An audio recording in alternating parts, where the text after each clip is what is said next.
this. Hello, everyone. Happy Tuesday.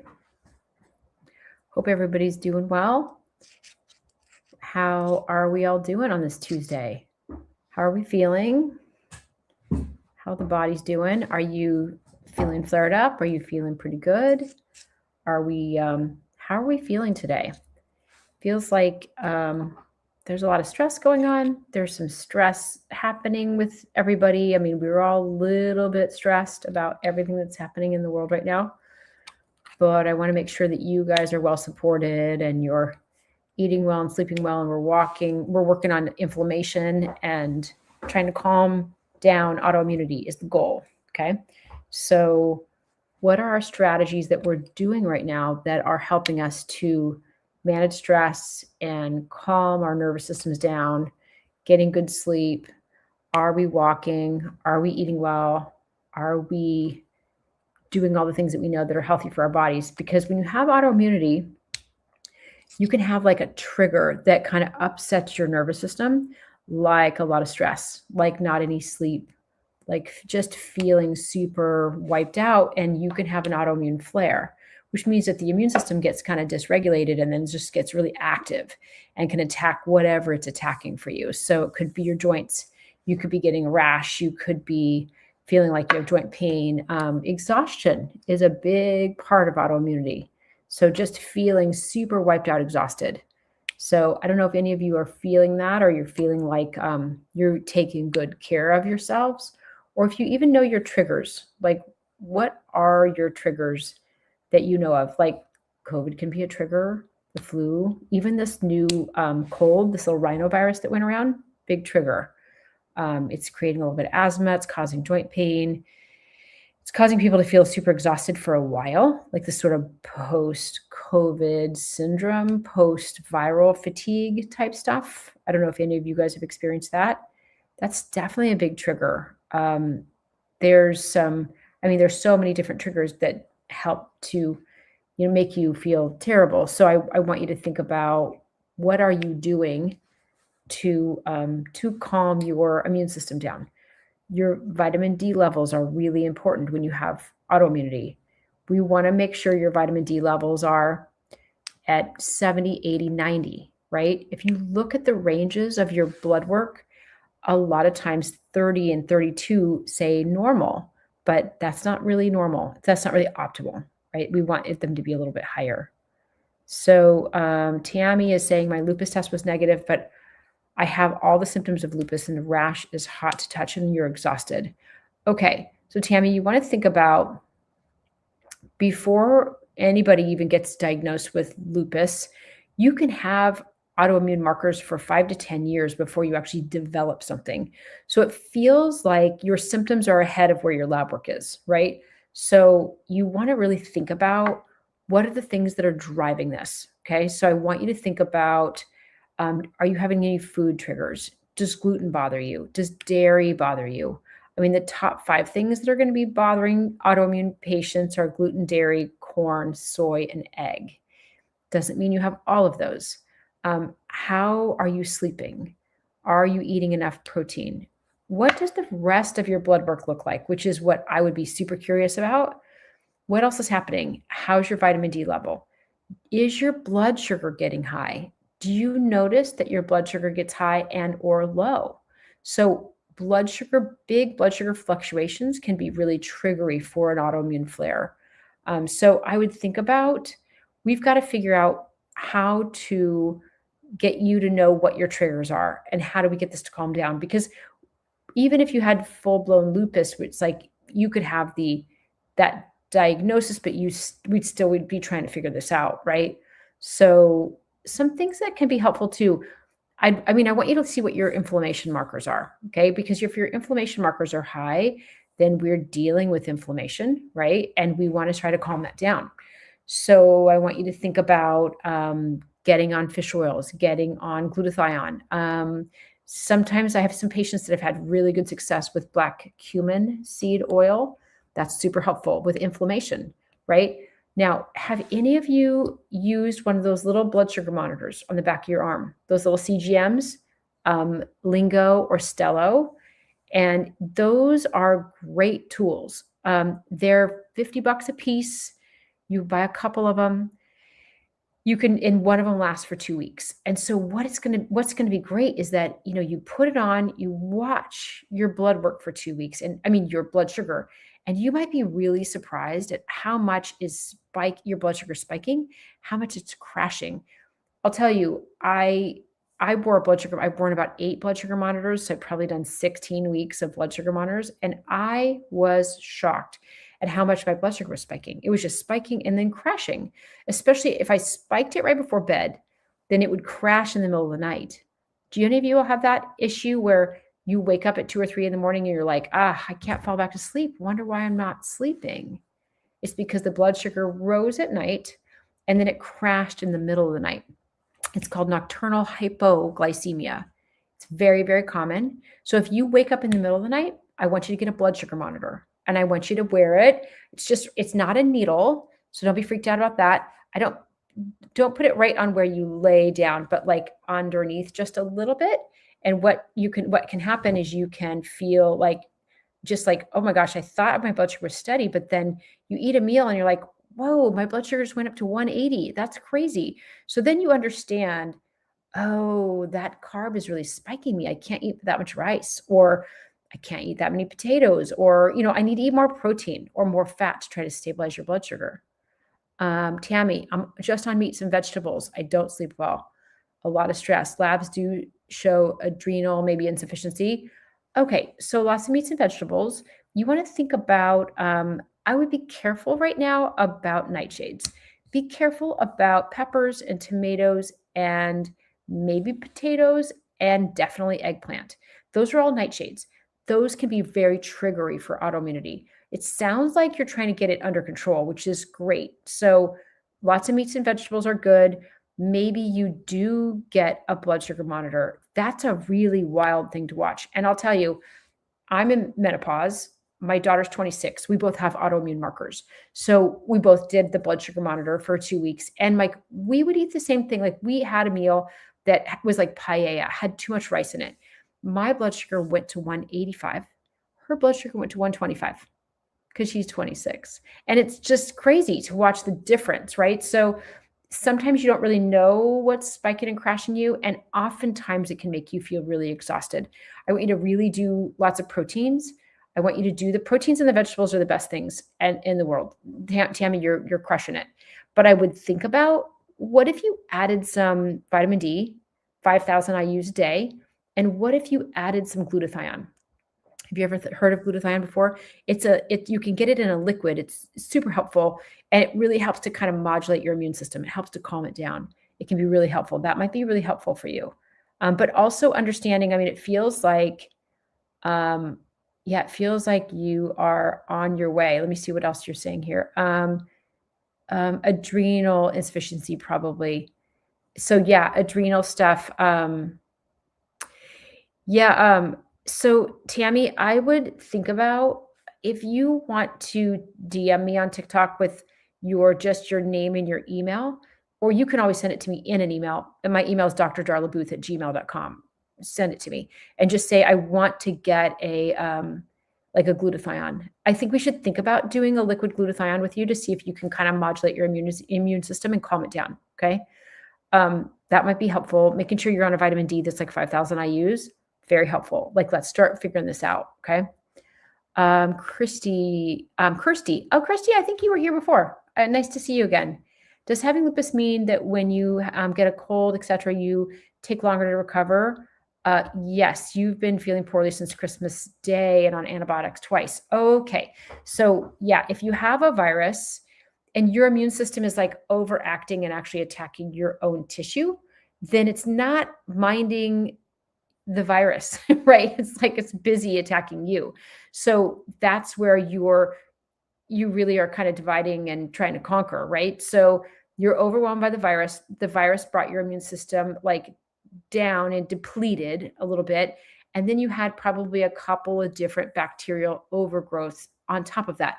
So the bacteria that's hanging around in your system, when your immune system is down, it's like children when their parents are away. They can overgrow, they can throw a big house party, and then they take over. So that's where you have opportunistic infections.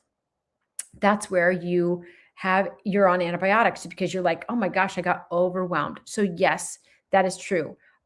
So we want to think about immune system modulation. Okay. So I want to make sure that you're sleeping as much as you can. I want you to get 8-9 hours of sleep if you can. I know sometimes that's impossible, but sleep like it's your job. Okay. I want you to eat protein like it's your job and eat vegetables. And I really want you to try to walk and exercise a little bit, but not too much. Because if you're feeling overwhelmed from feeling sick, I want you to be not wearing yourself out, but I want you to do vitamin D, 5,000 IUs, and I want you to get on some glutathione. Those are really good basic foundations for just helping your immune system out, right? So other things to think about though, how's your gut? I mean, do you get bloated? Do you have SIBO? Do you have overgrowth? Do you get reflux? If the gut is kind of inflamed, that's another little trigger, right? So this is kind of like whack-a-mole, right? There's a lot of different potential triggers, and everybody has a bit of a different trigger. So we have to kind of figure out from you what your triggers are, okay? And try to figure this out. So lots and lots of good questions here. Yay. I'm glad you guys popped on it on this live. Let's see. Tammy, email me. Yeah, I'm happy to send you a link. I've just started out. Friday's my first meeting for my new autoimmune support group. If you guys want to join, I have a group that just finished meeting. It's on Tuesdays. That group is full, but my autoimmune support group on Fridays is open. And what the deal is that I've made a bunch of really good basic 101 understandings on how do you manage autoimmunity? What does it mean? How did you get it? What are your triggers? All these things. And then it comes with resources and links to supplements, and you get a 20% discount through FullScript. So you can order the supplements you need as you understand what's going on. Then there's resources about labs you can get, and there's resources about what do your labs mean? How do we eat? Where is gluten? Why is that a problem? I mean, I have all sorts of resources in there. And then on Fridays, there's an autoimmune support group where it's just on Zoom and I'm leading it. And it's on Fridays at 11 a.m. So if you want to do that, there's a link in my bio that's called Linktree. It just says Linktree. Touch on that and it just says join the shift. And so I'm trying to get people to understand how to do small shifts with their immune system, try to get their autoimmunity to calm down. It's just an autoimmune group. Everybody that's in there has autoimmunity. So if you want some support, meet some people that also have autoimmunity, hear about what's working. Yeah, Kirsty, welcome. I'm so happy you're here. I'm always here too. So we'll just hang out until we figure out all the solutions to the problems of the world, right? Oh my gosh. Kirsty says it's hard to fall asleep. I'm on a diet of chicken and veggies. Take vitamins, 4,000 IU. Great. What's the liquid one? It's called glutathione. It's GLUTATHIONE, glutathione. I like a liquid one best. I like the one from Apex, the very best, which they have a bunch of different forms of it. We want to absorb some more glutathione. It's an antioxidant in our body. It exists in our body already. So we're just adding to it so your immune system can have a little bit more firepower and more ability to calm down. It also is very protective of the tissues. So it's kind of like a win-win. The only people that have a hard time with glutathione are people that have a hard time with sulfur. And if that's the case, then we might have to do something different, like an NAC or something that's a precursor for glutathione. So let me know. I'm happy to send you a link. If you guys want to pop in and join my support group, I can actually talk to you on Zoom, because that's what's fun about Zoom. I can talk to everybody, and it's not just all these little, messages. Okay, Morgan, I've seen you here before too. Welcome back. You got diagnosed with undifferentiated connective tissue disease on Friday. Okay, I'm starting hydroxychloroquine, but you want to know what else you can do. Okay, so now are you on vitamin D? We need to be on vitamin D. Okay, so you got to be on that. We need to be on 4,000 or 5,000 IUs of vitamin D. So let's do that. I also want you to be taking some glutathione, because that's super helpful. So these are two, I tell you, I'm in the vitamin D glutathione fan club. Listen, I'll talk about it a lot, because if you can get those basics in, it's very helpful. Glutathione is an antioxidant, protects our tissues, but it's also responsible for one of the detox pathways through our liver. So I mean, listen, it's helpful all around. You start feeling like you're getting sick, take some glutathione. You feel like you're getting sick, make sure your vitamin D is in, right? So those are two big basics. But I'm glad you got a diagnosis, Morgan, because sometimes it's hard to get a diagnosis, right? It's really hard. So you have a diagnosis, you probably have joint pain, you probably have like, soreness or swelling maybe in your joints. And you probably have fatigue, right? I don't know if you have a rash. I don't know if you have eye stuff going on. There's a lot of overlaps on other sort of conditions too that can be really similar. So lots of things that I'm going to recommend. So let's see. I can't swallow pills, so liquid is fab for me. Good. So yes, you can look. You've never heard of it in the UK. You can also get a liquid vitamin D. That'd be great. That's actually better absorbed than even the capsules, right? And look for some liquid glutathione. Some brands that are here, Symbiotica is a brand that I like. Let's see, Designs for Health is a brand I like that have liquid glutathione. Also Quicksilver and also Apex Energetics. So I don't know if any of those are in the UK, but look for that online. You might have to find it online, or if there's a mom and pop supplement store around, maybe you can ask to see if they can get some, what they call it is liposomal glutathione.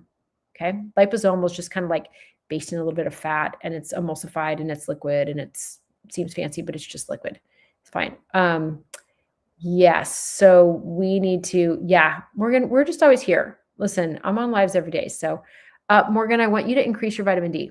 I want you to get on, I want you to know what your vitamin D is. Have you had it tested lately? Because we want your vitamin D to be like above 70, 80, 90. My favorite places for vitamin D to be, because it's an immune system modulator, right? It chills your immune system out. Okay. So bring up your vitamin D. Some people are amazing absorbers of vitamin D, but most of us are not. Okay, Casey has mixed connective tissue disease, but also has Ehlers-Danlos. That's that hypermobility that I sometimes talk about. If you are hypermobile, then it means the way I think about it is that like our tissues are kind of woven together. And with Ehlers-Danlos or EDS or hypermobility, same, they're like widely woven, like loosely woven. So then you're more flexible, and you can also get hives. And there also is this autoimmunity that just gets braided into Ehlers-Danlos. It's all kind of mixed together. And so, I'm glad that you are knowing what you have, so you can kind of understand how to manage it a little bit better. So, okay. So lots of stuff going on about Jesus here, and I'm just going to cut that guy out because this is not the platform. Anyway, Morgan says she thinks it's lupus, but I only have this 7 out of 10 on the markers, so it's kind of in the gray zone. You are kind of in the gray zone, aren't you? Yeah, but also, oftentimes we don't. It can take 10 years to get diagnosed with something, because it actually has to grow and get bigger, right? So my goal is to create a platform, which is what I'm creating, for people to understand like what they can do, right? Other things to think about. I want you to get off plastics. Can you do that? So plastic water bottles. If you can get like one of these little water bottles, get yourself a water purifier of some sort and bring your water places. The plastics have been really triggering autoimmunity too. So it's like there's microplastics that get stuck in our tissues, and then your immune system doesn't recognize it, but also the BPA, the BPC, the BPG, all the BPs. It doesn't say, if it says BP8 free, I don't care. It's all the BPs. We don't want to be consuming anything with plastics in it. That's going to be triggery to your immune system. There's a lot of things that we put in our body that are not recognized by our immune system. So it's like, oh, this is foreign, like food dyes. Weird. So, they did this really weird study where they had people consume like a blue food dye or whatever, like from a sucker. And then you kind of like watched how it dyed things down in your stomach and how it sent the dye down. And then the immune system, it's like that immune system's like, I don't really know what that is. It's my tissue, but it's my tissue attached to this blue color. I'm not sure what this is. So weird things that we don't even think about can be very foreign to our immune system. You need to think your immune system doesn't know about green Go-Gurt or whatever ridiculous things that we're eating, right? Or, those lollipops that have all the dyes in them. So it's confusing. This is a case of your immune system not recognizing yourself as yourself. right? So let's help it out, right? And lower the load of weird foreign things that we have. So do you have to have positive ANA to have an autoimmune disease? Not necessarily. There are some autoimmune diseases that they call them seronegative, S-E-R-O, seronegative. I don't know why they said that, but that's the negative ANA, but also you have autoimmunity, right? You can have seronegative like rheumatoid arthritis. You can have seronegative, actually ankylosing spondylitis, which is autoimmune, is seronegative. There's no ANA. So it's hard to, you have to kind of piece together these random pieces of puzzles and hope that you're right on your diagnosis. Some of these are hard to diagnose, right? So yeah, for sure.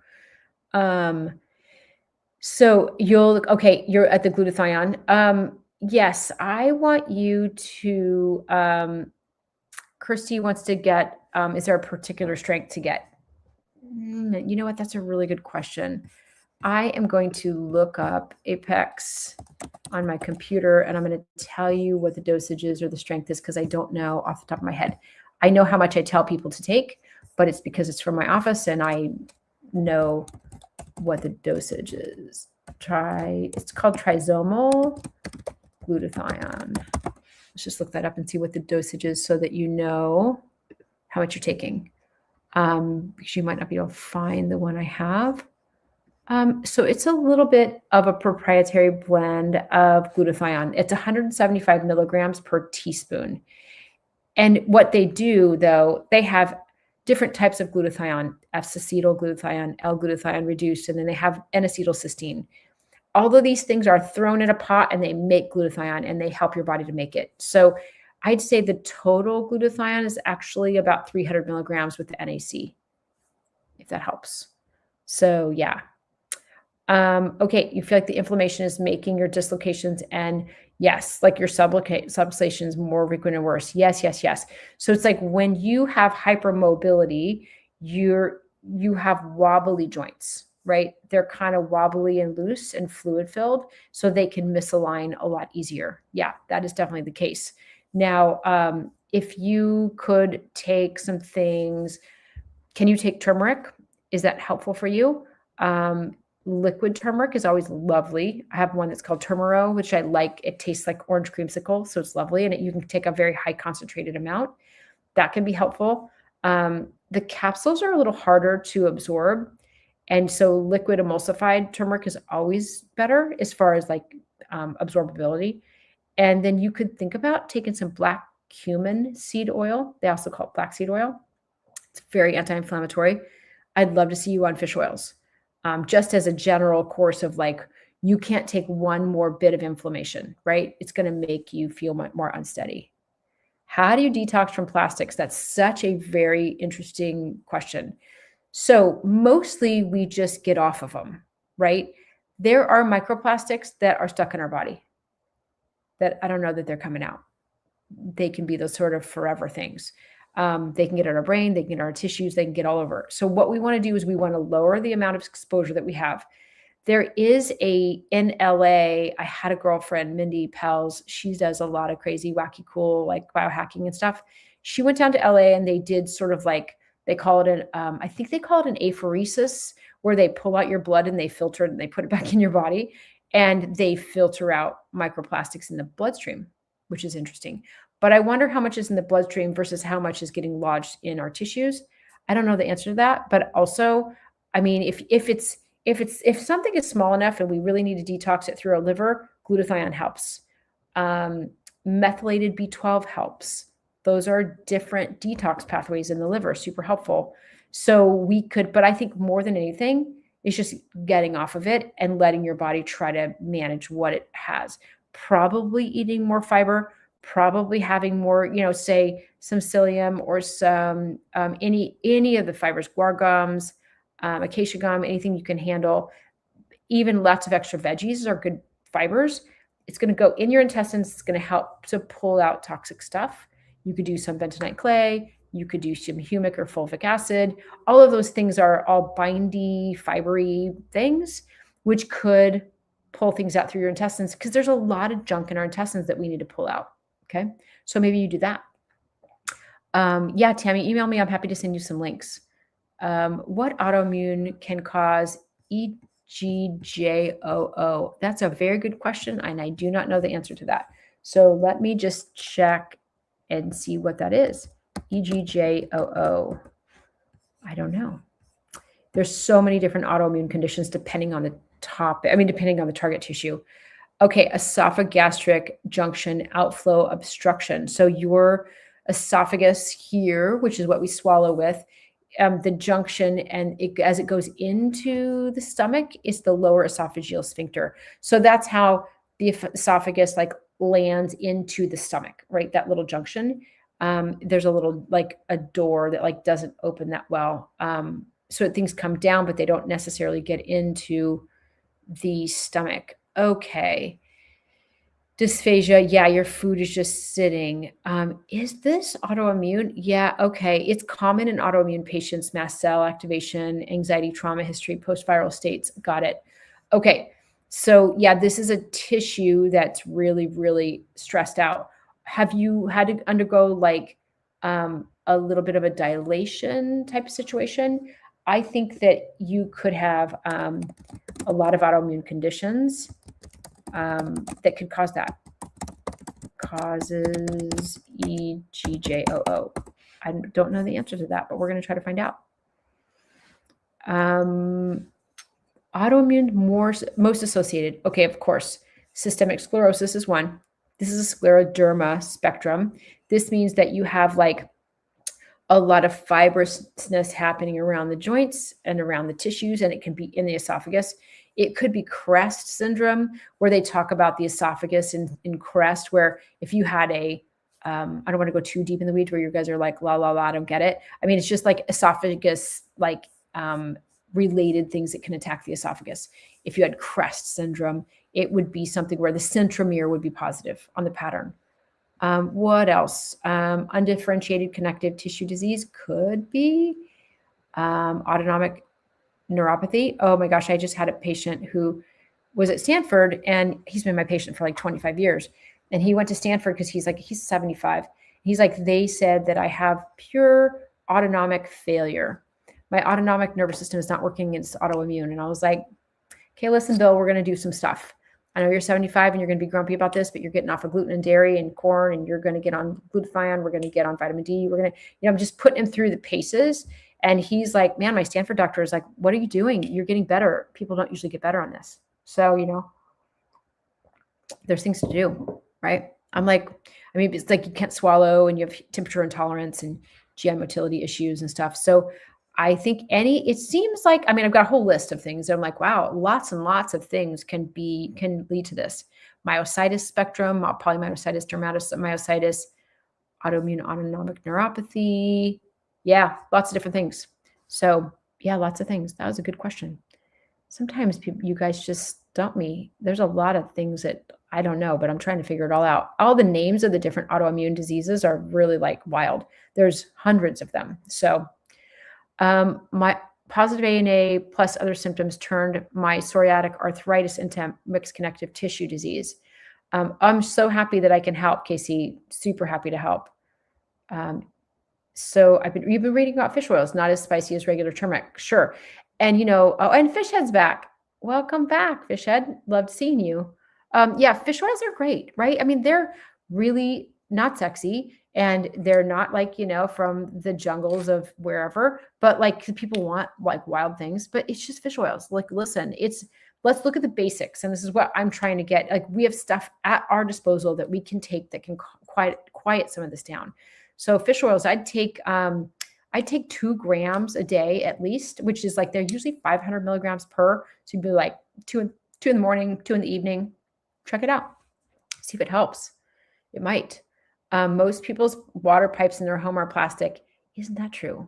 Now, here's what we want to be really careful about is we want to think about hot water, and plastic is the worst. Cold water is a little bit better because, you're melting plastic and you're getting all those components in your system. So yeah, I mean, you can even get a reverse osmosis water system under your sink. And then you can actually like take one of these metal water bottles with you with clean water. None of this is perfect, but it's going to be a little better than using plastic water bottles. So we're leveling up. Okay. How long is too long on binders? So yeah, binders are, here's the thing, if you're taking vitamins and you have a binder around, the binder is just going to bind up the vitamins, which is not great, right? So it depends on what your goals are. If your goals are like trying to bind up some plastics or, just giving yourself some extra fiber, you could certainly take that. Like I would take it in the evening before you go to bed and then let your intestines work with it through the night, right? That wouldn't be a bad strategy. Just a little extra fiber. Yeah, you could do that easily. I wouldn't put it with anything else that you care about though. No other vitamins or supplements or medications, okay? Because it'll actually bind them up. Now, if you felt like, hey, I want to be on a little binder every day, it's like being on psyllium every day. It's like adding more fiber, go for it. But I don't think I would do it like aggressively all through the day. Maybe you do 1 dose a day and you just kind of keep it rolling. I mean, I find even people that are trying to detox off of mold, they need to be on a little binder every day. They're binding up mold. They're binding up mold. The body's trying to detox things. So you're giving your body like a little help, right? Let's help it out. Let's get it going. What's the best to eat for SIBO? Oh, Carrie, SIBO. I hate SIBO. It sucks, doesn't it? So SIBO, you want to think about, you got some bad critters in your gut. You got some good critters in your gut. So you've got an overgrowth of the bad guys. So those bad guys are going to eat when you eat, right? So whatever you eat, they eat. And if you're getting really bloated, then we need to think about how to like starve those guys. Like, how do we not feed them? So that's where the low FODMAP diet comes from, is this sort of like starve the bad guys, okay? So you could do a low FODMAP diet. It's taking away everything that's a fructose or a lactose or an ose at the end, any kind of sugary things that's going to feed these guys. That can often help. Intermittent fasting can help. Just taking a break where these guys don't eat for a while. Like if you are like, hey, I'm going to not eat for 18 hours and then I'm going to eat for, the other hours, great. That could be helpful. Maybe have a 6-hour eating window or something that could help. Also, I really like a couple of different products for killing SIBO. I like GI Microbex by Designs for Health. And I like an allicin product, which is an allicin, which being a garlic product, if you can tolerate that. Garlic is a great killer of methane producing bacteria that can make you constipated. Something you could take on the regular. So that would be something you could do. If you feel like you need a link for something, let me know. I can send it to you. Because sometimes it's hard to find these supplements. And sometimes there's some junky ones out there. Somebody says, oh, Madeline, ANA of 160, up from 180 5 years ago, elevated ESV, but have severe anemia. No lupus symptoms, Sjogren's negative. Why do you have severe anemia? What's happening? Do you have like really heavy bleeding? Are you bleeding in your intestines or from hemorrhoids or from a period or something like that? Like, why do we have severe anemia? Because here's what I see braided together all the time is autoimmunity, still eating gluten. Gluten causes the gut lining to be a little swollen. And then when you eat meat or anything with iron in it, it's not absorbing. It's just not going across the wall. So you have sort of this malabsorption that is around the gut being a little swollen. So I don't know if you have that, if you have any of those types of things going on, if you're eating gluten or dairy or something like that, or if you're not eating any meats, we got to fix that severe anemia, because severe anemia means that, so if you think about your red cells, they carry iron, and then the iron carries oxygen. And these are like red Amazon delivery trucks that are floating around your bloodstream, and they cruise around to your brain, to your arms, to your legs, to your fingers, to your toes, to your kidneys. They go everywhere and they deliver oxygen. Okay. Now, what's happening with severe anemia is your trucks are not very full, and some of them are probably empty. The red cells are cruising around. They don't have enough oxygen because they don't have enough iron, because they have to bind to the iron to get places. So you can feel exhausted, you can feel wiped out, you can feel brain fog, you can have your hands and feet really cold. You just don't feel generally good, and you certainly can't exercise. So when I see severe anemia, I stop everything and we just fix that. We just have to fix that before we move forward on anything. Because if you can't deliver anything because you don't have enough iron or oxygen, it's a deal breaker. It stops me in my tracks. So I would love to get more information about why you have severe anemia. Detox from mold. That's when I use GI Detox Binder. Listen, one-on-one, I love GI Detox Binder. I think it's the best detox binder there is. I really think it's legit. And it can deplete minerals if you are taking any minerals around it. I would just take it away from things, right? So maybe you take a couple of them before you go to bed. Maybe you take up, then it only is in your intestines for a short period of time. It's not going to be there all day, right? Even if you took it in the morning, you'd probably not want to take any supplements around it. But no, it's not going to be like depleting your minerals that much unless you're really taking so much and then it's around all the foods and stuff. I mean, you could also take a multi-mineral if you were worried about it, right? It's a great supplement. I really love that supplement. It's one of my faves. I have it in my office. I freak out when I'm out of it. I had the gastric sleeve and heavy cycles. Oh, Madeline, that definitely tracks. Okay.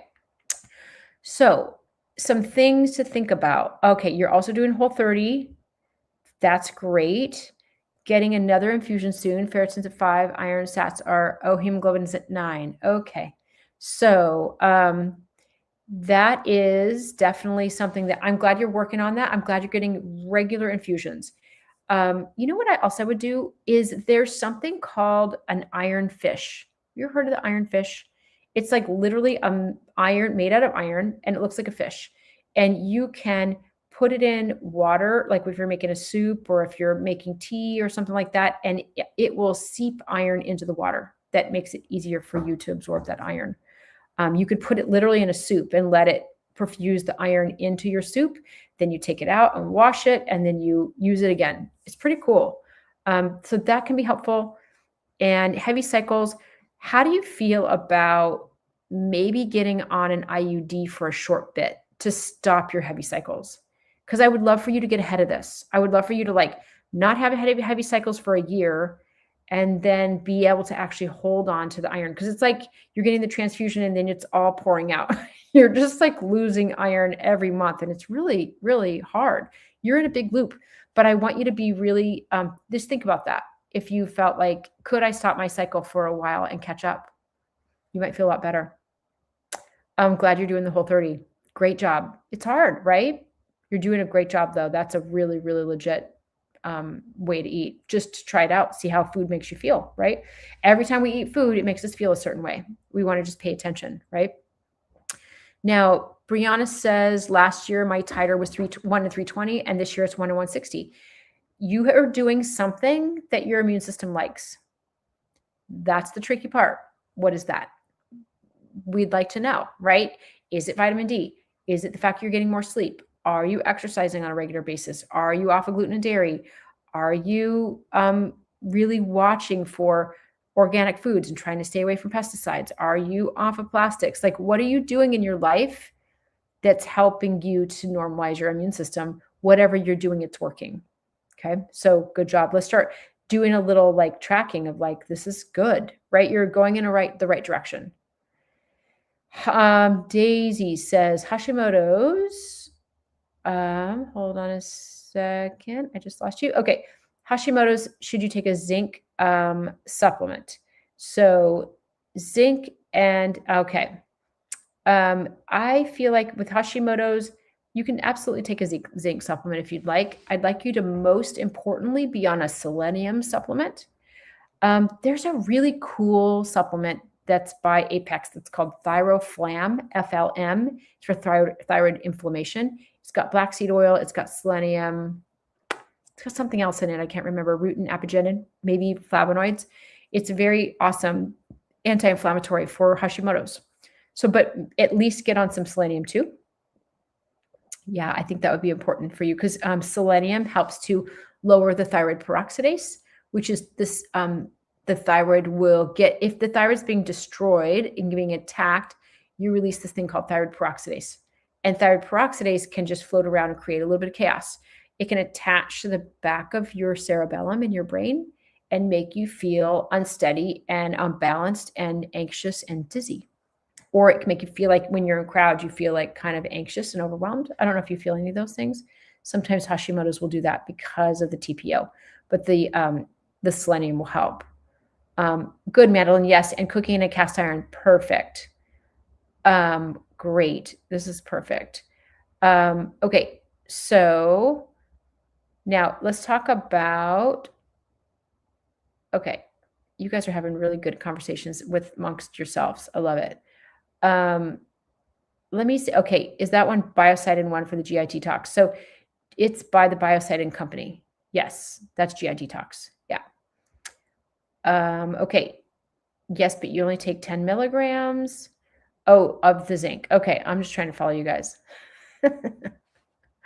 Okay, so Madeline, you're taking slow flow herbal supplement. It's helped tremendously in the last 2 cycles. Amazing. You can also, if you have really tricky time, oftentimes acupuncturists are magic with this, where they can really slow down your cycles. So if you feel like you need to find an acupuncturist, they can be magic around this. So, okay. So Juan is doing iodine, selenium, and zinc. Daisy, you can't do iodine. That'll flare up your Hashimoto's. So there you go. That's just a thing that flares up Hashimoto's. What to eat for premature hair graying? You know, I don't know. I had premature hair graying when I was in my 30s. I don't really know, actually. I don't know the answer to that. I would love to know that. How much do you take? Oh, selenium, 200 micrograms of selenium. Or you can also get Brazil nuts. You know, the nut mix that has that weird nut that's really big that everyone like goes, that's a weird nut. I don't want to eat it. That's a Brazil nut that has about 100 micrograms of selenium in it. So if you ate 2 of those a day, you'd be fine. Or just to get some selenium.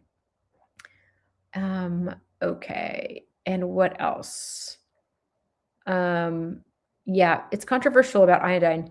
Iodine, if you have a low thyroid and you don't have Hashimoto's, you can take some iodine. That's fine. Or, some iodized salt. If you have Hashimoto's and you take iodine, you're probably going to flare up and have a flare. So it really depends. I'd say 85% of people with low thyroid have Hashimoto's. So I'm kind of careful about it. And if you start taking it, it lowers your T4 meds. It can be helpful, right, for a thyroid function. But if you do too much, it really can flare up Hashimoto's. So it just depends, right? This is why there's an iodine test. And I actually will test iodine in the blood work. You can see what that level is going to be. Yeah. Kay says, I've been told I have an iodine allergy, but that's something on my medical record since you were a child. Okay. Yeah. I mean, iodine can be really allergic, right? But you can also get some of it in salt. It's a little micro mineral, like it's in some things, right? And it's important for our thyroid to have a little bit of it. What's interesting is that if you take a lot of fluoride in your toothpaste, the fluoride and iodine are so similar that the fluoride can bind to your thyroid and then not the iodine, which is interesting. So there's competing minerals. So be careful about too much fluoride in your mouth. If you have Hashimoto's especially, it can be a problem. So think about that. I want you to think about being on selenium too. You can actually get like a multi-mineral that has selenium and zinc and copper and molybdenum and manganese and magnesium. It has all the things in there, right? Some of them have iodine, some of them don't. Do you suggest to go fluoride free on toothpaste? I do. I would, especially if you have Hashimoto's. I'm really good friends with a gal named Michelle Jorgensen, who is a holistic dentist in Utah. She was talking a lot about fluoride, and she says, the making the enamel stronger with fluoride is not that strong. She wants us to be on something called hydroxyapatite. It's like more of a calcium based, I believe. Hydroxyapatite, it's what our teeth are made out of. So she wants us to be brushing our teeth with hydroxyapatite toothpaste and not be on fluoride. And so that I go with her recommendation because, she's more into this zone with dentistry than I am. So yeah, with Hashimoto's, we have to be careful because you can really flare up that thyroid. So for those of you that just joined, I want you guys to know that if you feel like you like these lives, you want some more personalized support, you want to be in an autoimmune support group, I have one that's starting on Fridays. It's every Friday at 11 a.m. Pacific. And it comes with videos to understand about autoimmunity in general. I've made 13 different videos to try to lay out a lot of information so you can get better educated. There's lots of resources. There's links for supplements. There's discounts from supplements. There's just a lot of like strategies on how to get your autoimmunity to calm down and what's probably flaring you up, trying to figure out your root cause of autoimmunity. So if you want to join us, there's a little link in my bio called Linktree. Click in there and it says the shift. We're doing small shifts every day to try to calm your autoimmunity down. So if you want some support, come out. It's super fun. Okay, my Hashimoto's is root causes from mold. Okay. Yeah, hopefully you aren't living in that mold anymore. Boy, mold is really triggery, isn't it? Holy moly, really triggery. So it can make people feel so anxious and so terrible, and it can really trigger autoimmunity. Okay, my TPO is 11. My thyroglobulin antibodies is 2. Is that high? I think the TPO cutoff is 9, and you might be 11. You might be tipping over the edge. The thyroglobulin antibodies is not high. It depends on your lab. You're gonna have to look at your lab and see what the range is. But I do believe it depends on, every lab has kind of a different little range. But you might be borderline with, that might be something you want to check every 6 months or so when you get blood work done. Just recheck it and see if it comes up or comes down. Sometimes it can be like up and down and variable. But I would say probably not, but you might be borderline on that TPO. TPO, thyroglobulin antibodies says, hey, my immune system is attacking my thyroid, and I've made antibodies against the thyroid. Thyroid peroxidase is how much damage is being done, how much destruction is coming off the thyroid. That's why they're different. Today, I got results 1 in 80, homogeneous, plus all symptoms of lupus and kidney distress. Okay. So Carissa, we need to think about, we got to get on this, right? We've got to figure out food. What food is triggering you? Is it gluten, dairy, corn, soy, eggs? I mean, what is it? You could jump on like an autoimmune paleo diet, which means that it's just kind of like really basic meats and vegetables for a little bit to try to like let your immune system settle down. Then you slowly reintroduce one food at a time and see what your triggers are. That's a really, really legitimate way of figuring out what your food triggers are. Also, I want to figure out, are you sleeping? I want to make sure you're eating plenty of protein. I want you to be eating vegetables and plants and have vitamin D and glutathione. Like, we have to kind of like get the junk food out and really put in really good, solid, healthy food, because I don't like all this that's going on. I don't like the direction you're going, because you've got 1 in 80, which no rheumatologist is going to think that's a big deal, but your symptoms are a big deal. And the homogeneous could tip into lupus. We don't know, right? You don't have enough data, right? So we could eventually get you to run an ANA cascade. It tells us all the different categories of tissues that could be involved. That can be really helpful. Fishhead says hydroxyapatite toothpaste is affordable. It really is. It's just kind of a choice, right? You have this one, you have that one. Usually it's in some of the health food stores. I don't know if like Target has it or Walmart has it. I don't really know, because I just really usually go to, we have one that's called New Leaf here in Santa Cruz that I go to. Okay. Yes. Okay. I'm glad you brought up mold, because this could be, if you've lived in a moldy house for years, I also wonder if that's a trigger. Juan says, I lived in mold and then moved, and the next house had mold, and it spent 5 more years trying to clean it. Oh my goodness. Yeah. So mold's a big deal. And once your immune system starts like freaking out about mold, you can just really wipe out. Your immune system can get super wiped out and exhausted. Carissa, you're gluten-free and vegan. Okay. Are you vegan by choice, or are you vegan because you're, just want to not eat meat, or are you against eating meat? I personally think that the best diet for autoimmunity is a little bit more paleo, and not everybody wants to eat meats. I get that, but meats are kind of a freebie. People don't react to meats as far as like food reactions, but people will react to grains, and they'll react to some veggies, right? The immune system, when the immune system gets fired up and is attacking you, there are foods that look like us. It's called molecular mimicry. It's the weirdest thing. It's like the immune system is like, I don't like my thyroid, but I also don't like these nightshades that are tomatoes and peppers. And so when you eat nightshades, it drives an attack on your thyroid. So these are the foods we want to try to figure out, like, what are my food triggers? This is what we work on a lot in my autoimmune support group is what are the food triggers that we're dealing with? And then, of course, we do all the things. We are like cleaning out toxic chemicals and figuring out what are we cleaning with and what kind of things are in our shampoos and our gels and what's in our toothpaste. And, you guys can get like that Yuka app. Have you tried that Yuka app yet? Where you can scan something and it'll tell you like 1 to 100. Like if it's really poor, it's like 1 to 10. Or if it's 100, it's a perfect product that has no cancer causing anything in it. So I use that app with my clients, my patients a lot, just trying to figure out like what's safe, right? That can be really helpful.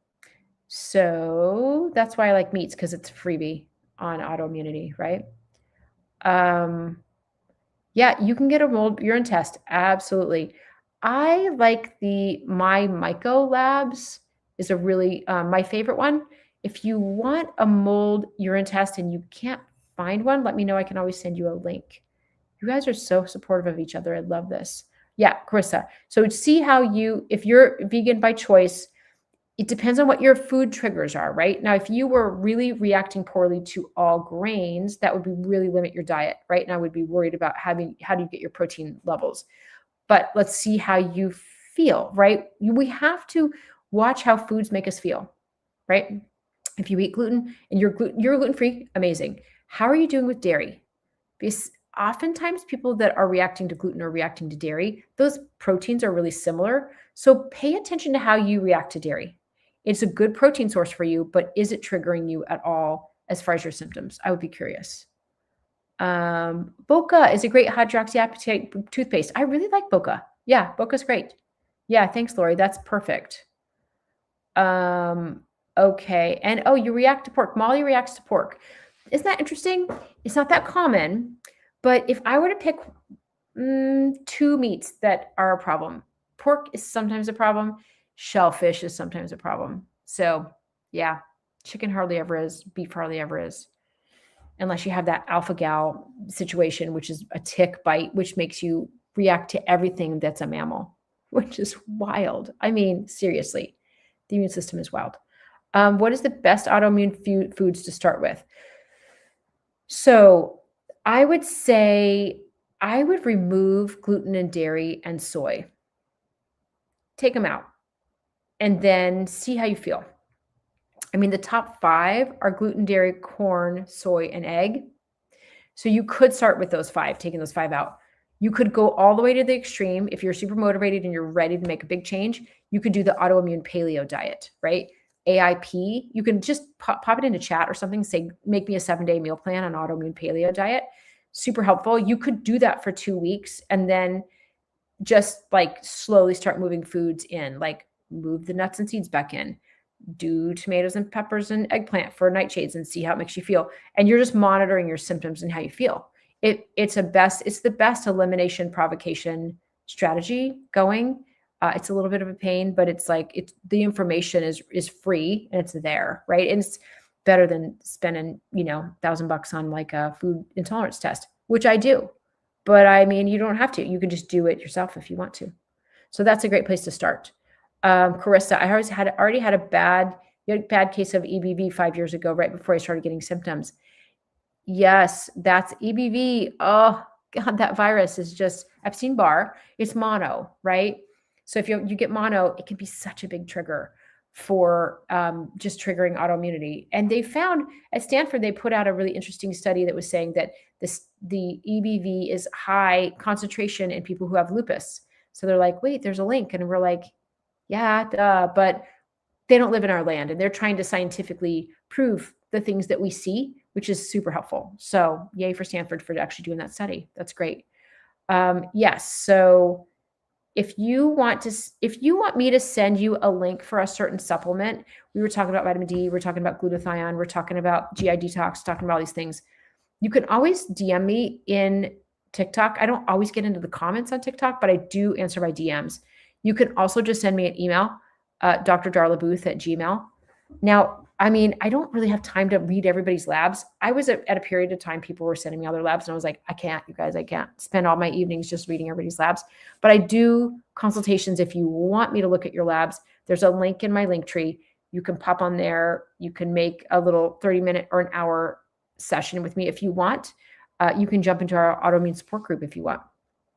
Love to have you. I have about 6 or 7 people in on Friday, which is super fun. So yeah, send me a link, Krista, if you want some help. Brianna says, I just got my results back, 1 in 160 speckled with symptoms of SLE, which is lupus, but my complements came back normal. Yay. Complement normal is yay. So when your complement's too high, it means you have kind of a high pathogen load and your immune system's like stressed. When it's normal, it's like there's not heavy activity happening.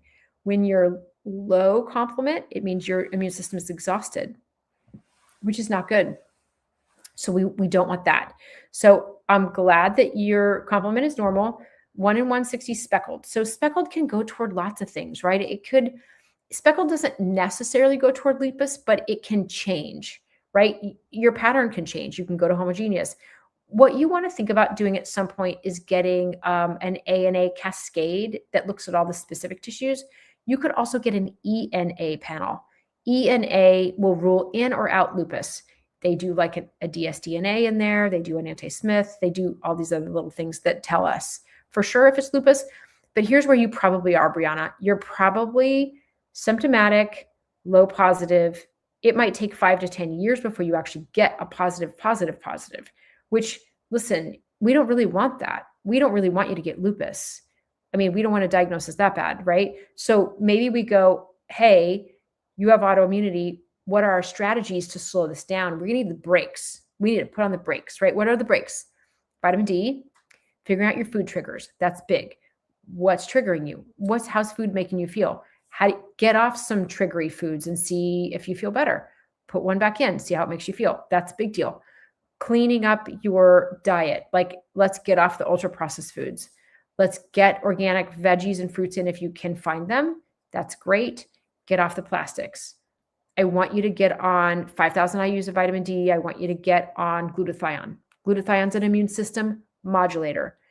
I have a lot of people in my program on Tuesday that I've been with for like a year. Their symptoms are really well controlled on glutathione. It's legitimately a really, really good immune system modulator. So think about that. Would you suggest a food allergy test? So, okay, let's talk about that real quick. So food allergy panels. You guys have so many great questions. It's great. So I like a company called Cyrex, and I'm very, very, very picky about my food allergy panels because there's a lot of garbage. And I get labs from people who've spent hundreds and thousands of dollars where I'm like, this is complete garbage. So I would spend the money on a company like Cyrex. They are gold standard doing gold standard testing. They do raw foods and cooked foods. The proteins are different in raw and cooked foods. They do IgG and IgA testing. It's not like a little blood spot. Don't do the blood spot ones. It's a full blood draw. They look at leaky gut. They look at leaky blood-brain barriers. They do autoimmune testing. It's legit. It's a great, great, great company, and they're doing really good results. They have a good immunologist that's backing them, that's making these really good, all these really good things that you can test. So I'm teaching for them now, which is pretty fun. So Cyrex, they're the best. I can always send any of you a link if you want to say, do I have leaky gut? Am I really reacting to gluten? Do I want to check for dairy and corn and soy and egg? And you can test it. We get to see, right? Okay, Brianna also had EBV in 2020. Oh my goodness. And Lauren had EBV in your childhood. Yes. So this is a big trigger. It's a big trigger. Carissa, I react to any snacks and overprocessed foods. Otherwise, no issues. Good. Okay, great. So let's get you, let's get you going on just continue to figure out other foods. Like, do you have reactions to dairy? Do you have reactions to eggs? I don't know. Lauren, here's, seed oils made a big difference. Good for you. You know what you can do, Lauren, I have a 7-day meal plan in my program. If you want, it's $50 a month to be in my program. If you want to come and join in, it's 4 autoimmune support groups a month. And I've got meal plans in there. I've got videos in there. I've got links in there. You get 20% off of supplements. If you want to join, it's not very expensive. If you want to join, I'm happy to like give it all to you. Just come over to my link tree. Just pop in there. I try to make it really cheap for everybody so everybody can afford it. Seed oils have are in a lot of processed foods, right? So processed foods are a big deal. Yeah. How do you feel about intermittent fasting, 12 to 15 hours with time to eating for health? I love intermittent fasting. I really, really do. Tammy, here's the caveat. I mean, listen, one of my best friends is Mindy Pels, who's like fast like a girl. So she is all about her fasting, and I love that so much. I did 18 hours of fasting for 6 months, did my blood work, and my blood sugar was great, but my protein levels had dropped a lot. So for me personally, I do eat breakfast, lunch, and dinner, and I try to narrow it into like 10 or 12 hours of eating. I think that's best for us. We need some rest time with no eating. But when I pushed to 18 hours, my protein levels went too low. So I thought, well, that's not going to be good. I don't want to do that. So thinking about like, there's a little middle ground here, right? There's a little middle ground. So yes, intermittent fasting is good. It's especially good for you figuring out why you might have high blood sugar. I think it's the best way to eat. We need a little break. And we don't need to be eating all day, right? And having food just coming in all the time. So it's a good idea. My gut has been ruined on Augmentin. Okay. Previous history of lymphocytic colitis. Okay, so here's what I want you to think about when you've been on an antibiotic. There's a few strategies here. So I want you to get on a short chain fatty acid. My favorite one is called tributrin. Short chain fatty acids are butyrate, acetate, propionate. These are 3 short chain fatty acids. They live in your gut. They feed the good bacteria. This is like miracle grow for your good guys. Okay. I want you to get on that. I want you to take a couple of them a day. I want you to think about waiting on an actual probiotic, because sometimes you can have sometimes if you even have good bacteria that you put in, it can make you feel bloated. So especially coming off of Augmentin. I wonder if it created leaky gut for you. It makes me wonder. I mean, you can actually do a test for leaky gut through Cyrex where they're looking for occludin, zonulin, lipopolysaccharides, things like that tell me if your gut is damaged. That might be interesting to know if you wanted to toss $250 at that. That's how much that test costs, so you'd know.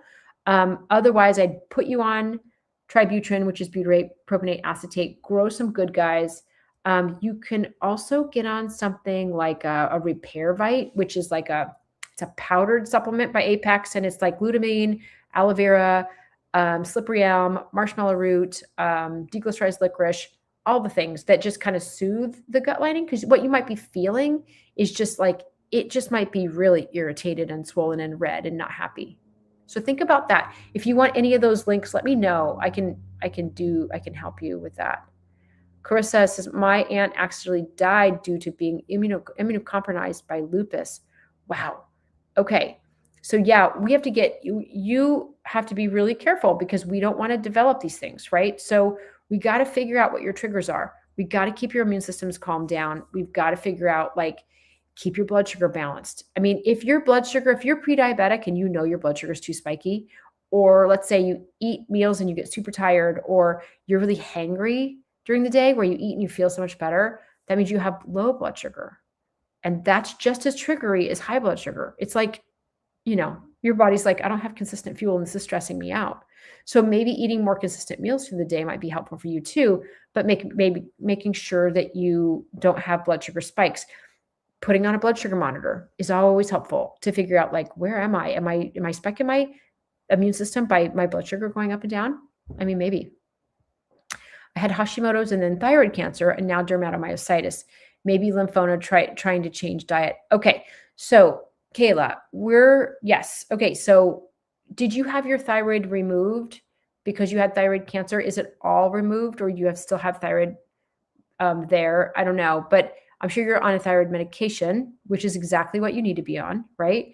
I want you to think about, you have autoimmunity, Hashimoto's, dermatomyositis, right? So we want to get you off of gluten and dairy for sure. Like, just take it out for a little while, see how it makes you feel. Let's get you on vitamin D. I need you to take enough vitamin D that's going to get your levels to 70, 80, 90. And that means you're probably going to be on at least 5,000 IUs. Okay. I want you to be on enough vitamin D where you're making a really big impact, and see how it makes you feel. You might, and really, I want you to eat meat or protein at each meal with veggies.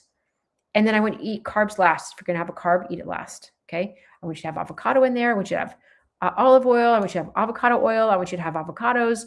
I want you to eat any veggie and every veggie that you can, because that's legitimately really helping your microbiome and really helps to modulate your autoimmunity. Your microbiome does a big job with that. Okay. So you got to grow your good guys. Your good guys like plants. They like veggies. They like fruits. They like herbs. They like all the plants. Your bad guys like carbs and sugars. So who are you feeding, right? We need to make sure we're actually feeding the good guys. When my son was like 8, he didn't want to eat veggies. And I told him, I said, listen, you've got like all these little pets that live inside your gut that depend on you feeding them every day. So this is kind of like getting a goldfish that you never feed. And then it's going to die, and that's going to be sad, and you're going to feel bad. So you should eat veggies and fruits. He's 24 now. He was traumatized by that conversation. I say, listen, it made you eat veggies, so whatever. Okay, my husband made you scream. My TSH was 999. My antibodies were 690. Okay, Juan, your thyroid was like, I'm on strike. I'm out. I'm done. I'm finished. So hopefully you're on thyroid medication. You need to be on. You need to be. This is something you've got to be on thyroid medication, maybe T4, maybe even a T4, T3 combo, and your antibodies were 690. Now, thyroglobulin antibodies, we don't worry about them. Okay, it's positive. It could be 1,000. It could be 20. It's most positive. Okay, they're positive. Now, what we're watching is thyroid peroxidase. Thyroid peroxidase is the damage that's coming off of the thyroid when it gets attacked.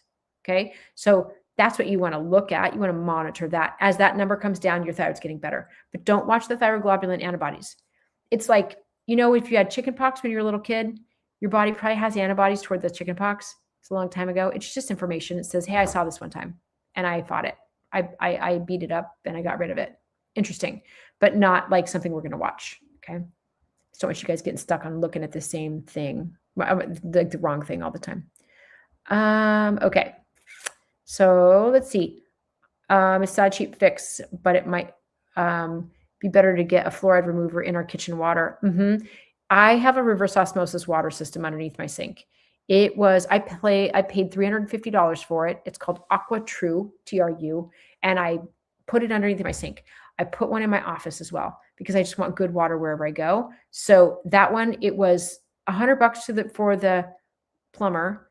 So it was like a $450 adventure, but also forever, we don't have to ever buy plastic water bottles, right? And the water's clean. Yeah, it'd be nice to make sure the fluoride's out.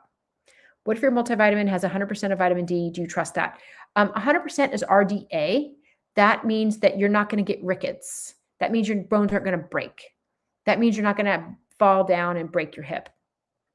Great.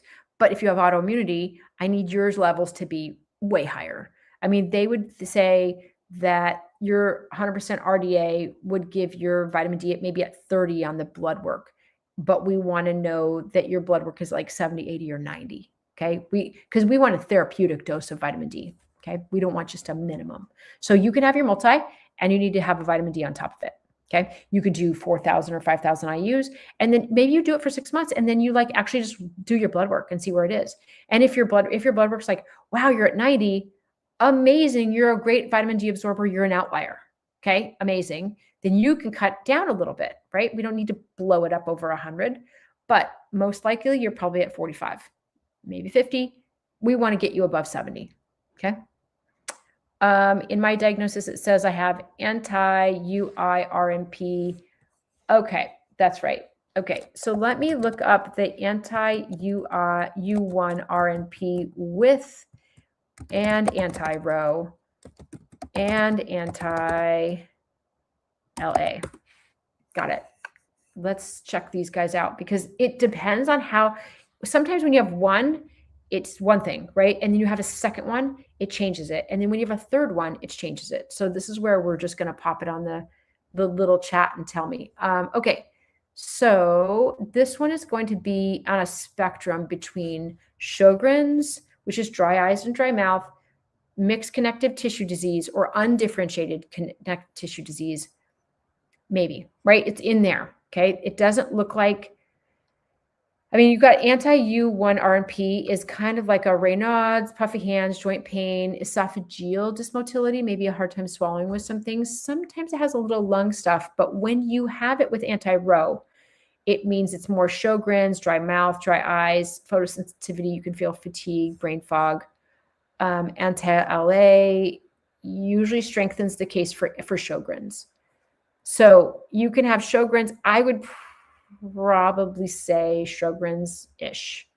So yeah, so we want to think about it. It's kind of like not careening toward lupus, but you don't feel comfortable and doesn't make you feel great, right? So there's kind of it's a mix, right? So I'd say we're going to go to the basics. I don't care what the name of your autoimmune disease, it's like an umbrella, okay, of autoimmunity. We live under it, and we can develop another autoimmune condition quite easily, because it's like, oh, I'm going to attack my joints, and then I'm going to attack my thyroid. That's just my neighbor, like it's what it does. So, but we also have a lot of the same principles for any autoimmune condition, right? We want to figure out your food triggers. Are you sleeping? Are you highly stressed? Are you taking vitamin D? How are you eating a lot of processed foods? Can we get you on more protein and veggies? Can we get you on glutathione? Like, it's just the whole big picture. This is why I made a whole program on this, because it's like, everybody needs support, right? We need some support. So I do virtual visits, Angela. Yes, I do. And you could send me your labs and we could do a virtual visit, and I can tell you what it means and give you some strategies. I have a few people that have reached out on TikTok. So go in my bio, and there's like a little link tree. Just touch on that, and it'll go work with Dr. Booth, and then it'll say join the autoimmune shift. So do we need an individual sessions prior to the membership? Nope. You can just pop in. It's $50 a month, and you learn all these things as you go. Oh, Kudzu, Granny, what's your back? I saw you yesterday. No, you just pop in. You're on your own little like learning modules where you're learning a lot of stuff. There's resources, there's links as you go, there's downloadables, there's all sorts of things. You learn all the things. And every Friday you pop in on a Zoom with me at 11 a.m. Pacific. Okay. So the Zoom link is in there. You just pop right on. There's an app, super easy. You just pop on, you can, get on your Zoom on the go. Yeah. So pop over if you want to. It's great. I've got Raynaud's as well. Yeah. So Raynaud's is like, remember, this is like when your fingers turn like white at the tips. It has to do with the blood vessels in the tips of your fingers. They get really constricted and everything turns white. And then it can be triggered by cold. And then they rebound and turn really red because then the blood flow comes back. It's Raynaud's. It's not dangerous. It's just a pain. You're like, this is annoying, right? Keeping your hands warm can you keep it from triggering so much? I have gastroparesis. It's been so challenging. Okay. Do you have autoimmunity too in your gut lining? I bet you do. Do you have overgrowth of bad bacteria? Did you have bloating before this? Did you get a food poisoning event that happened? Oftentimes you have a food poisoning event. The bad bacteria that comes in stays, and then they screw with the gut lining and they mess up this thing called the migrating motor complex. It's the way that your intestines like push food through. So that can be broken. They call it vinculin antibodies. Here's the test that I would do. Get online. I can always send this to you too if you need some help. It's called IBS Smart. Just look up IBS Smart. And it's Dr. Pimentel has put together this really cool test thing where you pop this thing on your arm, it pulls a little blood out of your arm, you pull it out, you put it in an envelope, and you mail it to them. And they're looking for antibodies that have to do with your migrating motor complex to make sure your intestines are moving. So you probably have a broken migrating motor complex. But what are we going to do about it? Okay, we might have to kill bad bacteria that got in there that started this in the first place. We might have to give you some glutathione. You might have leaky gut. We might have to repair that. We might have to give you stuff that keeps your intestines moving, like magnesium oxide, like ginger, like artichoke, like things that stimulate your intestines to move. Even 5-HTP can do that. You're not stuck forever, but I'm just saying that we got to figure out your root cause, because that's probably the answer in there somewhere. It is very challenging. Okay, Angela says A&E titer 1 in 320, no RA, no lupus, eczema my entire life, now atopic dermatitis. Thoughts? Okay, gluten and dairy. Do I sound like a broken record? Somebody popped on here the other day and was like, you're saying the same things. I'm like, well, there you go. There's gluten and dairy are big, big, big eczema triggers. Like it's big. And here's the thing you want to think about is that you have a broken skin barrier. Okay. Your skin barrier is probably broken. There's a gut barrier. There's a skin barrier. There's a blood-brain barrier. These are all barriers, and they keep bacteria out, and they keep the stuff that's supposed to be in, right? So like your gut barrier, it's like you want that tube to be not broken and not open and not available for anything to just go out willy-nilly into your bloodstream, right? You want it to be protected. Same with your skin. If your skin is broken, you have eczema, you can get bacteria infections in there, right? Strep infections, staph infections. So we have to figure out the trigger. You probably have a reaction to gluten that triggers something called transglutaminase 3. Transglutaminase 3 is how gluten creates a broken barrier like eczema on your skin. Transglutaminase 2 often indicates celiac. Transglutaminase 6 is often it creates brain fog or dizziness or vertigo when you get exposed to gluten. And dairy is such a close protein structure to gluten that I would say, Angela, get off of gluten and dairy 100% for like 30 days and see how you feel. And then let's go forward for that. That's what I think you should do. My daughter was born with eczema on her head. And I mean, it was like that cradle cap. And then it turned into really bad dandruff when she was like in first and second grade. They're like doing lice checks, and this poor girl just got a head full of dandruff in her head. And it wasn't until she got asthma that I said, you know what? You're done. Let's get you off of gluten and dairy. We got to see if we can calm this down. It wound up being gluten, dairy, and soy. And those three things. She's 26 now. She doesn't have dandruff anymore. She doesn't have eczema anymore. And she's feeling great. She's got a 1 in 160 ANA that can go to lupus. So we're really, really fastidious about this. We're fastidious about food, about barriers, about gluten and dairy, and about vitamin D and glutathione. I mean, she is on the journey. But I'm like, we desperately have to make sure that this doesn't go to lupus. Like, no, thank you. We're not going to do that, because there's a chance to calm it down at this point. There's some breaks that we're putting on right now. So that's why I'm very passionate about this topic, is because I have the marker. I gave the marker to her. So it's just nice, trying to be a nice mom, trying to help her to calm this down. I don't want to leave her with lupus. That would be not nice. Okay. 50,000 I use once a week prescribed, Kayla, for vitamin D. Great. Use that until it's gone, and then test your blood work and see what your vitamin D is. Okay. So if it's better, then amazing. But then I would get on 5,000 every single day. Okay. And Karen, you have no thyroid. Okay. And you're probably on thyroid medication. Yeah, hopefully. So your thyroid medication, right? Your T4 that comes out of your thyroid. Speaking of the gastroparesis person, listen up to this one. The T4 controls your motility of your intestines. So what if the doctor says you have gastroparesis, sorry, and your thyroid runs low, or you have Hashimoto's? That could be the cause, right?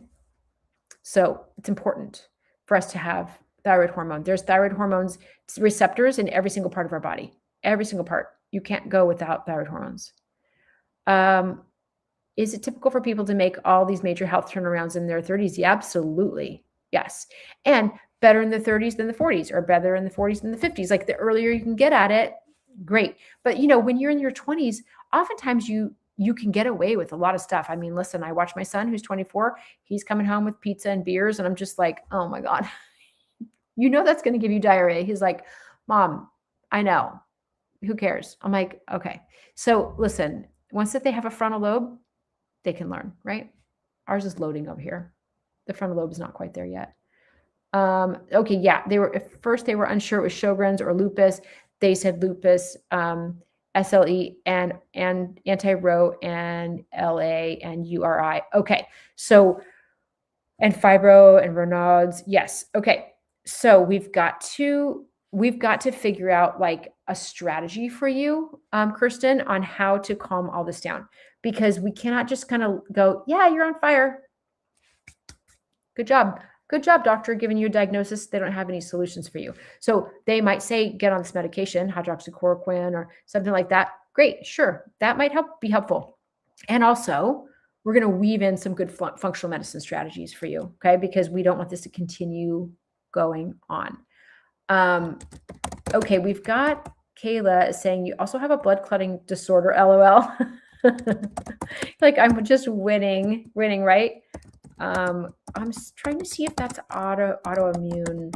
Hang on, I'm just looking that up really quick because I don't know if it's autoimmune or not. There's a lot of things that are, okay. Okay, got it. So protein C is a natural anticoagulant, okay? So it's the body's brakes on blood clotting. Got it. So when protein C is deficient, you can get more clotting. So you have to worry about pulmonary embolisms and clots and DVT and things like that. Are you on any kind of anti-clotting or low clotting kind of medication or not? You could also be on some fish oils. Fish oils would help on clotting if that is helpful to you. Can silicone implants cause anti-centromere to be positive? Absolutely. So I just actually took a seminar this past weekend about that from a doctor that does a lot of like work with what we put in our body and how it reacts. Implants, breast implants, or knee joint implants, or different things that we put in our body that our body reacts to. And yeah, they can. And it can be the silicone, but they can actually be intact without the silicones inside, right? Or you can even do saline. But there's a lot of like plasticky kind of components that are on the outside that can cause your immune system to flare up. And what's wild is that it doesn't happen to everybody. But let's say you have some autoimmune markers or some susceptibility to autoimmunity, or if autoimmunity is in your family, and then you get silicone implants, your immune system might go, and now I'm going crazy, right? So it might be the trigger. Absolutely. It's possible. What else do we have? Being tested for overgrowth. You did have bacteria in 2016. La Chica on fire. Yes. So you should get tested for overgrowth. And it's really, yeah, it's a problem, right? We have to, like, we take antibiotics and they kill off some bad bacteria, but they also can damage our good bacteria. So we end up with a little bit of a deficiency in general around that. Okay. Okay. Winta. Hi. Winta. I think I saw you before. I love your name. It's pretty. You get your cycle every 21 days. What could cause that? Wow. I mean, okay. I don't totally specialize in this, but that's a problem, isn't it? And has it been like that for a while? It could really be high stress can cause this. Low protein can cause this. If you have some inflammation in your body where you're not receiving the signal well, there's this thing called the hypothalamic pituitary ovarian axis. It's just the way that these endocrine organs like talk to each other. And it can get disrupted by things like high blood sugar, too low blood sugar, inflammation, viruses. COVID messed up people. Even the COVID vaccine messed up people's cycles. They got really weird for a while. So I would think about looking at your blood work and saying, what is off here? Do you have inflammation happening? Do you have food triggers? Do you have too really low vitamin D? Are you not eating enough protein? If everything's kind of in the optimal ranges, I like to see blood work not be out on the edges. I like to see it be midline, middle. That makes me happier because I don't want you to be like, falling off the edge in one more point. Okay. Can you, La Chica on fire, can you either tell me what you want, and can you put it in an email? I feel like it might be just easier for you to email me. People feel a little vulnerable about, putting stuff on TikTok, and I get it. So just get on my email. It's drdarlabooth@gmail. It's just drdarlabooth@gmail. Send me what you want. All I need, if you want a supplement or if you want like a link to a test or something like that, a lab or Cash Labs or something like that, or a mold test or whatever, just give me your full name and your email. That's all I need. And I can just send you the link. You purchase it, it goes to you. Yeah. And that's all. So just send me what you want, but remind me what you need, because sometimes I'm talking to a lot of people. I can't remember. I'm pregnant and considering placenta stem cell banking. What are your thoughts? I feel like it depends on how much money it's going to be. And I'm very curious about where the world is going right now as far as what we can create out of our own stem cells. I think you could do it. And that baby, if they needed some sort of like a stem cell thing, it could be helpful. Here's the tricky part. I have a patient who has EDS, hypermobility, needed a stem cell injection in her shoulder. And so I'm working with an orthopedist who's like, yes, I do stem cells. And the parent said, I have the cord banked. Can we pull stem cells from there? There's something in the regulation of stem cells right now that disallows him to be able to pull that out. So politically, it's weird. There's some rules, there's some restrictions. He couldn't do it. So they had to pay for a stem cell injection that was not her cord blood. So I don't know. It made me kind of pause on that, right? I don't know how available it is once that you have it in there and how accessible it is and what the laws are. I think I would ask the facility that does that, say, what are you guys running into? How can I use this? Is it kind of restricted? Is it worth it, right? Because I think the laws kind of changed too. I mean, my babies are like 24 and 26, so the laws have kind of changed. Kuzu says, I don't think I have any barriers left anymore. Yeah, it's a problem, right? If you want to do leaky gut testing or leaky blood-brain barrier testing, you certainly can. It's not crazy expensive. It's worth knowing. It gives you a map about where we're going, right? Because not everybody has leaky gut. I mean, there's a lot of influencers that say that. If you have autoimmunity, you have leaky gut. That's not true. I don't run into that all the time, but it sometimes happens. And maybe it's 50-50, right? But not everybody is having issues with that. So is it gluten or what they are spraying on it that's causing issues? Okay, it's both. But also what you have to think about is they've hybridized the gluten. The wheat, they hybridized it. So that means that they made it different from what it used to be 40, 50 years ago. It's shorter, it's stubbier, it's steadier, it's Roundup ready. It's also higher in gluten content. And so then they spray Roundup on it as well. So I think it's that full package of garbage that creates a problem with us. Now, what I like about Cyrex Labs that I was talking about before, they do a really cool test. They just came out this week with a new gluten panel, wheat panel. They called it the wheat burden panel. And they're testing European wheat. They're testing sourdough. They're testing all the different components of wheat so that you really, really know, can you go to Europe and eat it? Can you still have sourdough? We need these answers because we don't know. Can you eat ancient grains? Does it matter? I mean, it's the only company I know of that's doing that kind of detailed testing so that we know. Okay, during a private visit, do you write a script for blood work? Yes. So there's two ways to do blood work. If you have regular PPO health insurance, then you can make an appointment with me and then message my front desk and say, I have PPO health insurance. Can Darla send me a lab slip? Yes. The answer is yes. I will write a literal paper Quest lab form and we'll email it to you. You take it to the lab, you give them your PPO health insurance, it's covered. Great, because that's something you don't have to pay for if you have PPO health insurance, okay?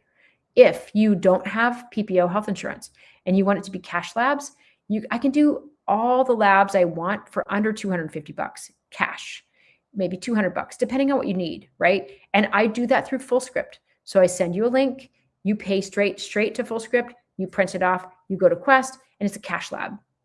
It just costs you that. So you should never, ever pay a ton of money for labs. Cash labs are available. You just have to have somebody that has access to it to give you a link. Always message me and say, I need a cash lab link. No problem, not hard. So yes, I can do a blood work link, and then when it comes back, we can sit down and go over it. Let me know. My thyroid is on track right now, but wasn't 4 years ago. So yeah, when the thyroid is off, it's really, your motility can get off. You can feel fatigue. You can have brain fog. It's terrible. Kayla says, I've been on blood thinners since I was 18. I was full of clots and almost died. I am so happy that you have this factor C thing or whatever it's called, protein C deficiency. Wow. I mean, that's scary. So yeah, you just have to stay on blood thinners. That's just genetically the hand you were dealt. So I'm glad that you know that and you are safe because that's scary. I do worry about my umbilical hernia mesh to have negative effects on my health. Me too. I mean, there have been some side effects from that. The mesh has been, create some reactions. Do you have any symptoms though? Do you feel like it could? It's hard to know for sure, right? Because I don't know that there's an antibody test toward umbilical mesh that they use. I don't know, but it's something to consider, right? I started twitching everywhere with internal vibrations, so distressed. All your labs are fine. Okay, number one, Judy, you want to think about your blood sugar. Okay, where's your blood sugar? Maybe get yourself a blood sugar monitor. What does it look like? I want it to be steady, rolling in the middle. I don't need you to be up and down, too low, too high, Mr. Toad's Wild Ride. That's too crazy. That can cause you to have some internal vibrations if your blood sugar's off. So maybe get a blood sugar monitor and watch it and see like, oh, I'm having weird symptoms. What's my blood sugar? If that correlates, that's your answer. Also, sometimes it can be an electrolyte deficiency. It's kind of like, when your eyelid gets really weird and like twitchy, it can be electrolytes. So you could get yourself on some electrolytes and watch your blood sugar, eat some more protein with your meals, and see if it solves for this. Usually twitching everywhere with internal vibrations can be just a weird metabolic, like protein, blood sugar, electrolyte thing. So let's kind of cover all those bases and see if it feels better. Email again, please. So Dr. Darlabooth, Darla, D-A-R-L-A, B-O-O-T-H, Dr. Darlabooth, no dots, no dashes, just Dr. Darlabooth at Gmail. So send that over to me. The app for ingredients is the Yuka app, Y-U-K-A.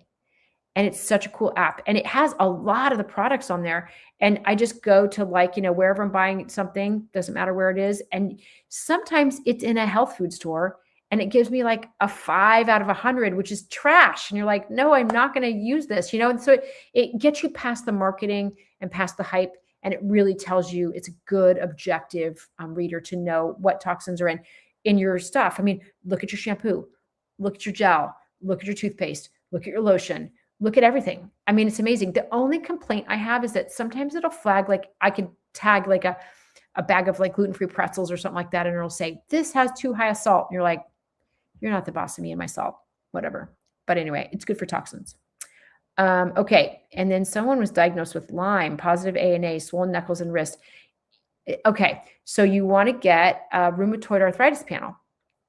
Sometimes rheumatoid arthritis will live right here and in your knuckles, right? And it'll make them red. So you want to get rheumatoid arthritis panel. It's a rheumatoid factor, RF. And they're also this thing called anti-CCP. Easy to run. It's an rheumatoid arthritis panel 1 from Quest. And then you would know for sure. But you should also, because you also have a positive ANA. So like go a little deeper. Let's find out, okay?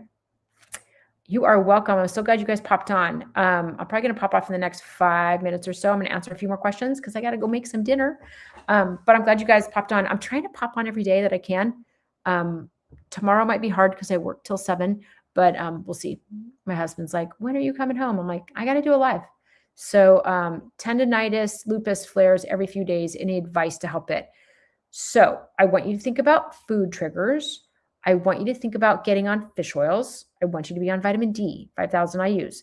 And then I want you to think about a supplement. I want you to either think about turmeric or I want you to think about black seed oil. And I want you to do a good dose of that, okay? I have a liquid turmeric that I like a lot that has the black pepper that has a little bit of orange oil that is like you can pull it out in a syringe and it gives you so much. It's about 30 capsules worth of turmeric in a liquid, which I feel like sometimes we don't do a high enough concentration on a supplement to really see a difference. So this is why I really want to push things and like see supplements can be very diagnostic. If you take a supplement and it makes you feel better, that tells us the mechanism of what's behind that, right? We just want to be curious about this stuff. Like how does food make us feel? How do supplements make us feel? Okay. So yes, no, I'm so happy that you guys are asking questions. It's great. Rheumatoid and psoriatic is negative. Thank you. Okay, perfect. So you might just have like literal autoimmunity to something that's affecting your joints. So noted, we don't need to go down a rabbit hole and go, I have to find out the diagnosis. Sometimes there is not a diagnosis. Sometimes there are not enough markers positive to make a diagnosis. It's infuriating, I know, but also I want you to turn into functional medicine and go, what do we know? What's triggering me? What's my blood sugar? What's my sleep? What's my chemical exposure? What about viruses? What about my high stress level? Can I get off of gluten, dairy? Can I get off other foods? What about nightshades? What about nuts and seeds? What about other grains, right? Do I have leaky gut? When did this start? I want you to know what your root cause is because it gives us a clue as to like why it started and what can make it go worse. Did you have a baby and it triggered? Well, your estrogen and progesterone were really high and then they crashed. What about menopause? Estrogen crashed. Estrogen's an anti-inflammatory. It's kind of a big deal. So you might need to get on, if that's your trigger, you might need to get on some bioidentical hormones. Might be really helpful. Yes, I do test for food allergies. They're like food intolerances, right? They're true food allergies are IgE. You go to your allergist, they say you're not allergic to anything, or you're allergic to peanuts and your throat closes, or you're strawberries and your throat closes. That's a true allergy. Then there's IgA and IgG reactions, which are more delayed reactions, which are more food intolerances. Okay, that's where I run that through a company called Cyrex. They do food allergy panels. They do big food allergy panels. We look at leaky gut. We look at gluten. We look at dairy. We look at all sorts of things. So it depends on what you feel like your issues are. I tend to want to rule in or out leaky gut. If you have a leaky gut and it's open, food's going to come across into your bloodstream and it's going to be a problem. So we often rule that out. I do a big panel on gluten to make sure it's in or out. We'll do a big panel on other cross-reactive foods, and I can send you a link through Rupa. Rupa is the platform I send labs through. Do you like bioidentical hormones or homeopathics for hormones? I like bioidentical hormones. I like an estrogen patch, a good old estradiol patch, estradiol diva gel, some kind of estrogen like that. Estradiol is the best. I don't like oral estrogen if you can avoid it. But I do like oral progesterone. Bioidentical hormones, they're legit. They're coming back in favor. Thank goodness. So very happy about that. And it's really helpful for inflammation with people, especially as they go into perimenopause and menopause. Okay, super important. So I'm so happy that you guys joined. If you need to send me an email for a request for a link for a lab or to work with me or to, say, I really want this supplement. Why not pill form of estrogen? Estrogen oral can cause blood clots. Now, that's why, when you're younger and you took the pill, or even if you're still taking the pill, they say be careful of blood clots. That's why, because oral estrogen can drive blood clots. So I don't like oral estrogen if we can stay away from it. I'd rather you do a patch or a gel. It's just transdermal, goes across the skin, and then you avoid all that blood clot stuff. Okay. I'm in California. I'm in like San Jose, Santa Cruz, Los Gatos, California. So I'm not in Canada, but feel free to reach out if you want some support. So I'm so happy you guys joined. I'm going to pop back on. I'll probably be popping on back on tomorrow for a short bit. Thanks for hopping on, and I will be happy to help you. If you want to join my autoimmune support group, pop in my link in my bio, pop into, you can join my autoimmune shift. It's $50 a month if you want to be in an autoimmune support group. Lots of resources, lots of, ways to order supplements and all that kind of stuff. And you have access to me questions every single Friday. So if you want to join, pop on over. Okay, I'll see you guys so soon. See you.